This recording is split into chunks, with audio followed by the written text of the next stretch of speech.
राज्यभरासह देशभरातला exit poll जो आहे तो पुढे आलेला आहे आणि या एक्झिट पोलमध्ये यवतमाळ वाशिम लोकसभा मतदारसंघातील उमेदवार महाविकास आघाडीचे उमेदवार संजय देशमुख आपल्यासोबत बोलण्यासाठी आहेत। एक्झिट पोल जो आहे तो आलेला आहे आणि राज्यात जर सांगितलं तर महाविकास आघाडीची सरशी दाखवण्यात आलेली आहे। काही ठिकाणी तुम्ही पिछाडीवर तर काही ठिकाणी आघाडीवर दाखवलेलं आहे। काय एकंदरीत वाटतं या संपूर्ण एक्झिट पोलच्या संदर्भात?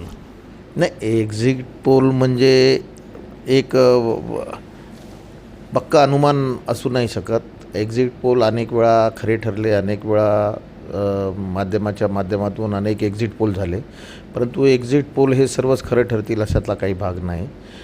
या राज्यामध्ये जी परिस्थिती मी पाहिलेली आहे, शेतकरी अतिशय नाराज होता, तरुण बेरोजगार नाराज होता, सर्वसामान्य जनता नाराज होती। त्याच्यामुळं मला तरी असं वाटते की मतपेटीमधून या ठिकाणी एक वेगळ्या प्रकारचं चित्र लोकांना महाराष्ट्रात तरी पाहायला मिळेल। देशाबद्दल तर मी बोलू शकत नाही कारण देशाचा अभ्यास मी नाही, परंतु महाराष्ट्रात जे चित्र होतं त्याच्यामुळे एक्झिट पोलचा जो अंदाज आहे, जे काही कमी जास्त जे तर काही सीट्स दाखवलेल्या आहे, परंतु मतपेटीतून लोकांचा जो राग होता तो राग जर पाहता निश्चितपणे लोकांना ते मतात परिवर्तित केलेलं आहे। एक पाहिलं तर महाविकास आघाडीची सरशी या राज्यात जो आहे ती पाहायला मिळतं एक्झिट पोलमधून। महायुती कुठेतरी पिछाडीवर आहे, काय एकंदरीत वाटतं?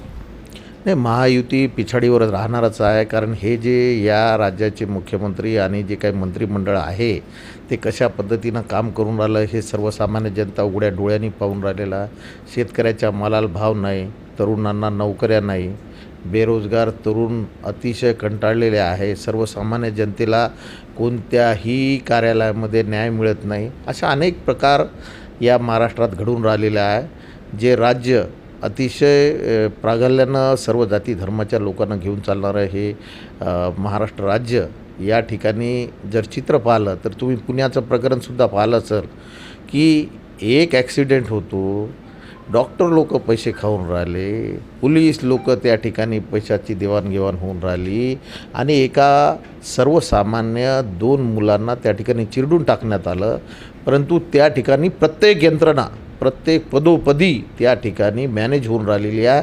हे आपल्या या महाराष्ट्रासाठी अतिशय घातक आहे। असे जर यंत्रणा राबवायला लागल्या ना, आपले पुढारी लोक जर अशा प्रकरणात लक्ष द्यायला लागले तर हे महाराष्ट्राच्या दृष्टिकोनातून अतिशय खेदजनक बाब आहे आणि अशा गोष्टी झाल्या नाही पाहिजे। अशा जर गोष्टी झाल्या आणि सर्वसामान्य लोकांचा विश्वास जर यंत्रणेवरून उडाला किंवा शासनावरून उडाला तर हे मग एक वेगळ्या प्रकारे हे तरुण वेगळे क्रांती घडू शकतात या महाराष्ट्रामध्ये। निश्चित तरी होते महाविकास आघाडीचे उमेदवार संजय देशमुख। विवेक गावंडे, टीव्ही मराठी, दिग्रस, यवतमाळ।